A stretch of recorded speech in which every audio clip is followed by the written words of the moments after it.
बीच पाकिस्तान के मीडिया ने दावा किया कि कथित आतंकी संगठन टीएलपी यानी तहरीक-ए-लब्बैक के आगे वहां की सरकार घुटनों पर आ गई और शहबाज सरकार ने टीएलपी की 12 मांगों पर समझौता कर लिया, जिसमें टीएलपी यानी तहरीक-ए-लब्बैक की एक मांग थी कि ईश निंदा के आरोपियों पर आतंकवाद विरोधी कानून के तहत मुकदमा चलाया जाए, जिसे पाकिस्तान की सरकार ने मंजूरी दे दी। पाकिस्तान में इस्लाम के खिलाफ बोलने पर आरोपी को कड़ी सजा मिलती है और यही वहां का ईश निंदा कानून है। वहीं अपनी मांगे पूरी होने के बाद कथित आतंकी संगठन टीएलपी ने पाकिस्तान बचाओ मार्च बंद कर दिया। कुछ दिन पहले टीएलपी ने सरकार के खिलाफ पाकिस्तान बचाओ मार्च शुरू किया था। पिछले कई दिनों से चल रहे इस मार्च में उमड़ रही भारी भीड़ को देखते हुए पाकिस्तानी फौज को ये डर सताने लगा था कि कहीं हिंसा की आग फिर न भड़क जाए, इसलिए पाकिस्तान सरकार ने टीएलपी के साथ समझौता कर लिया। इधर पाकिस्तान ने कबूल किया कि वो भारत के सामने कहीं नहीं ठहरता और भारत से उसका मुकाबला मुमकिन ही नहीं है। अमेरिकी मैगजीन न्यूज़वीक को दिए एक इंटरव्यू में पाकिस्तान के रक्षा मंत्री ने माना कि भारत की अर्थव्यवस्था बेहद मजबूत है और पाकिस्तान भारत के सामने कहीं नहीं ठहरता। खबर के मुताबिक पाकिस्तान के रक्षा मंत्री ख्वाजा आसिफ ने माना कि भारत एक बहुत बड़ा बाजार है और इसी वजह से दुनिया के सभी बड़ी अर्थव्यवस्था वाले देश अलग अलग क्षेत्र में भारत के साथ साझेदारी करना चाहते हैं, जबकि पाकिस्तान की अर्थव्यवस्था को उन्होंने भारत के मुकाबले कमजोर माना। पाकिस्तान के रक्षा मंत्री ख्वाजा आसिफ का यह बयान प्रधानमंत्री नरेंद्र मोदी के अमेरिका दौरे पर रवाना होने से एक दिन पहले आया, जहां भारत और अमेरिका के बीच स्वास्थ्य, तकनीक, शिक्षा और रक्षा समेत कई क्षेत्रों पर चर्चा होनी है।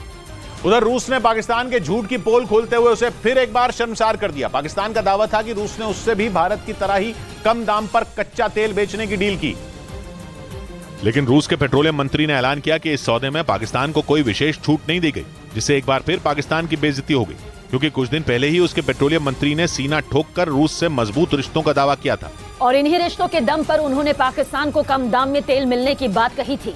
लेकिन रूस ने पाकिस्तान के उस झूठ का पर्दाफाश कर दिया। रूस के पेट्रोलियम मंत्री ने यह भी बताया कि पाकिस्तान के गिड़गिड़ाने पर उसे इस कच्चे तेल का भुगतान चीनी मुद्रा में करने की रियायत दी गई, लेकिन रूस ने पाकिस्तान को उस कीमत पर तेल देने से साफ इनकार कर दिया जिस कीमत पर उसने भारत से डील की। इधर छत्तीसगढ़ के कोरबा में एक इमारत में आग लगने से हड़कंप मच गया। हादसे के वक्त उस इमारत में 3 लोग मौजूद थे, जिन्हें काफी मुश्किल से बाहर निकाला गया, क्योंकि आग इतनी भीषण थी कि तीसरी मंजिल तक उसकी लपटें उठती दिखी, जिसके बाद पूरे इलाके में काले धुएं का गुबार छा गया। हालांकि सूचना मिलने पर दमकल विभाग की एक टीम वहां पहुंची और आग बुझाने का काम शुरू किया। वहीं सीढ़ी के जरिए उस इमारत की तीसरी मंजिल पर फंसे लोगों को बाहर निकाला गया। घायल अवस्था में 3 लोग निकले हैं और बाकी जो निकाला गया था वो सेफ एंड साउंड है। घायलों को अस्पताल में भर्ती कराया गया। आग इतनी भीषण थी कि उस पर काबू पाने में दमकल विभाग के लोगों के पसीने छूट गए। हालांकि काफी देर तक चली मशक्कत के बाद आखिरकार उसे बुझा लिया गया। इस बीच पीएससी घोटाले पर छत्तीसगढ़ में सीएम के घर के सामने बीजेपी के छात्र संगठन ने प्रदर्शन किया। इस दौरान भारी संख्या में बीजेपी के कार्यकर्ता सीएम भूपेश बघेल के घर के बाहर पहुंचे और छत्तीसगढ़ सरकार के विरोध में जमकर नारेबाजी की। प्रदर्शन के दौरान भारतीय जनता युवा मोर्चा के राष्ट्रीय अध्यक्ष तेजस्वी सूर्या भी मौजूद रहे, जिन्होंने हजारों नेताओं और कार्यकर्ताओं के साथ बैरिकेड तोड़कर सीएम हाउस का घेराव किया। इस दौरान पुलिस और कार्यकर्ताओं के बीच भिड़ंत हो गई। पुलिस ने कार्यकर्ताओं को पीछे हटाने की कोशिश की, लेकिन वो नहीं माने और सीएम हाउस की तरफ आगे बढ़ गए। इस प्रदर्शन में छत्तीसगढ़ बीजेपी के कई बड़े नेता भी मौजूद थे। बीजेपी ने आरोप लगाया कि पिछले महीने पीएससी 2021 की परीक्षा के अंतिम परिणाम जारी किए गए थे, जिसकी मेरिट लिस्ट में आयोग के अध्यक्ष के बेटे का नाम बिना उपनाम के शामिल था, जिसे लेकर विवाद खड़ा हो गया। उधर उत्तर प्रदेश के वाराणसी में एक कार ने सड़क किनारे सब्जी बेचने वाली 2 लड़कियों को रौंद डाला। आरोप है कि कार सवार ने शराब पी रखी थी, जिससे यह हादसा हो गया। हालांकि वहां मौजूद लोगों ने उस कार सवार को पकड़ लिया और उस कार में आग लगा दी, जिसके बाद देखते ही देखते पूरी कार जलकर राख हो गई। बताया गया कि वाराणसी के सारनाथ इलाके में 2 लड़कियां सड़क किनारे सब्जी बेच रही थीं, तभी उस तेज रफ्तार कार ने दोनों को रौंद दिया। लेकिन जैसे ही यह हादसा हुआ, वहां मौजूद लोगों का गुस्सा ऐसा फूटा कि उन्होंने कार में आग लगा दी। घटना की जानकारी मिलने पर पुलिस वहां पहुंच गई और उस कार सवार को हिरासत में ले लिया और मामले की जांच में जुट गई। उधर स्वीडन के मीडिया ने दावा किया कि नेटो के सामने स्वीडन ने यह डर जताया कि रूसी सेना कभी भी उस पर हमला कर सकती है। स्वीडन रूस का पड़ोसी देश है। उसने पुतिन की लाख धमकियों के बाद भी पिछले साल फिनलैंड के साथ सैन्य संगठन नेटो में शामिल होने की अर्जी दी थी, लेकिन तुर्की के अड़ंगा लगाने से स्वीडन का नेटो में शामिल होने का सपना अटक गया। और अब स्वीडन के मीडिया ने वहां की संसदीय समिति की एक रिपोर्ट के हवाले से यह दावा किया कि पुतिन की सेना कभी भी स्वीडन पर हमला कर सकती है। यही नहीं, दावा यह भी है कि नेटो के आगे भी स्वीडन ने अपने इस डर को जाहिर किया और इसी वजह से स्वीडन को भी रूसी सेना के हमले का डर सता रहा है, क्योंकि यूक्रेन की तरह वो भी इस संगठन में शामिल होने की जिद पर अड़ा है, जबकि पुतिन कई बार उसे नेटो से दूर रहने की सलाह दे चुके हैं। इस बीच रूस ने दावा किया कि उसकी खुफिया एजेंसी ने यूक्रेन के जापोरिजिया में तैनात रूसी अधिकारियों की हत्या के प्लान को नाकाम कर दिया। जापोरिजिया पर रूसी सेना कब्जे का दावा करती है। और जापोरिजिया के प्रशासन को चलाने के लिए रूस ने अपने कई अधिकारी भी वहां तैनात कर रखे हैं। रूस के मुताबिक यूक्रेन के जासूसों ने उसके अधिकारों की हत्या की साजिश रची, लेकिन वक्त रहते ही रूस की खुफिया एजेंसी ने इस प्लान का खात्मा कर दिया। रूस ने दावा किया कि इस साजिश में शामिल एक महिला को गिरफ्तार किया गया और उसके पास से विस्फोटक भी बरामद किए गए। रूस के मुताबिक उस महिला पर आतंकवाद विरोधी कानून के तहत केस चलाया जाएगा। हालांकि यूक्रेन ने रूस के इस दावे पर कोई बयान नहीं दिया। इधर रूस और यूक्रेन में छिड़ी जंग के बीच यूक्रेन के सेना प्रमुख के गायब होने की खबर है, जो पिछले महीने एक मिसाइल हमले में घायल हो गए थे और तब से ही सार्वजनिक रूप से नजर नहीं आए। अब रूस के राष्ट्रपति पुतिन ने दावा किया कि यूक्रेन की सेना के मुखिया अपने देश को छोड़कर चले गए हैं और इसका मतलब यूक्रेन की सेना बिना अपने कमांडर इन चीफ के जंग लड़ रही है। रूस के मीडिया से बात करते हुए पुतिन ने दावा किया कि यूक्रेन की सेना के कमांडर इन चीफ वालेरी ज़ालुझनी इस वक्त अपने देश में मौजूद नहीं है। पुतिन के इस दावे ने सनसनी फैला दी, क्योंकि पिछले महीने रूस की सेना ने दावा किया कि यूक्रेनी सेना के प्रमुख वालेरी ज़ालुझनी एक मिसाइल की चपेट में आ गए और उनके सिर पर गहरी चोट लगी थी। दावा किया गया था कि उनकी ब्रेन सर्जरी भी हुई थी और तब से ही वालेरी ज़ालुझनी कभी सार्वजनिक रूप से नहीं देखे गए। हालांकि पुतिन के इस दावे पर यूक्रेन ने कोई प्रतिक्रिया नहीं दी। उधर पश्चिमी मीडिया के मुताबिक वैगनर ग्रुप के मुखिया ने दावा किया कि रूसी सेना ने 2 बार उनके ग्रुप को खत्म करने की कोशिश की।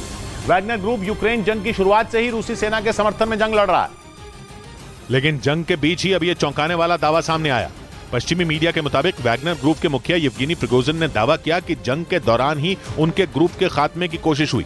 बताया गया कि बखमुत में रूसी सेना ने वैगनर ग्रुप के सफाए का प्लान बनाया था, लेकिन उसका प्लान फेल हो गया। जबकि येवगेनी प्रिगोजिन के मुताबिक वैगनर ग्रुप को इससे पहले 2019 में सीरिया में लड़ाई के दौरान अमेरिका के हवाई हमलों के बारे में जानकारी नहीं दी गई थी। लेकिन ये पहला मौका नहीं है जब येवगेनी प्रिगोजिन रूसी सेना पर भड़के हों। इससे पहले भी वो कई बार रूसी फौज पर निशाना साधते आए हैं। इधर मध्य प्रदेश के जबलपुर के वेदिका गोलीकांड का आरोपी प्रियांश विश्वकर्मा गिरफ्तार हो गया। इस गोलीकांड के सुर्खियों में आते ही खबर आई कि प्रियांश विश्वकर्मा बीजेपी की यूथ विंग बीजेवाईएम से जुड़ा है, लेकिन जबलपुर बीजेपी के अध्यक्ष ने साफ कर दिया कि प्रियांश विश्वकर्मा का बीजेपी से कोई लेना देना नहीं।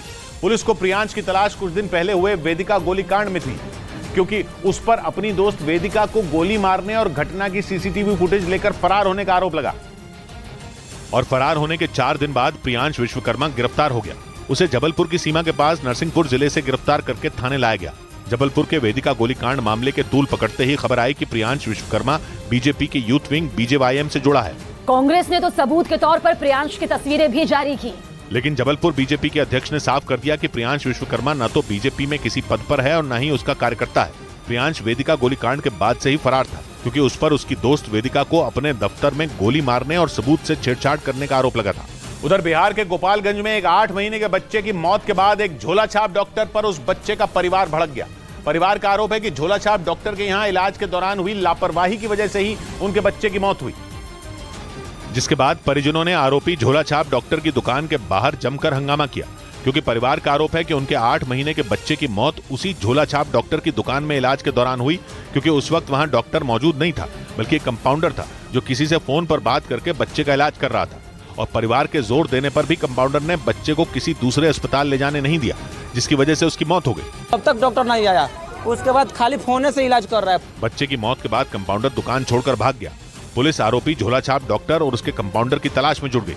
हमको सूचना दिया गया था कि यहाँ डॉक्टर की लापरवाही से बच्चे को डेथ हो गया है। बच्चे की मौत के बाद परिवार का रो रो कर बुरा हाल है।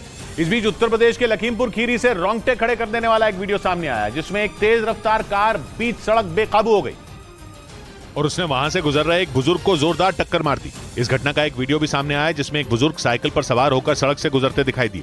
तभी पीछे से आ रही एक तेज रफ्तार कार ने उनको टक्कर मार दी। इसके बाद जो हुआ, ब्रेक के बाद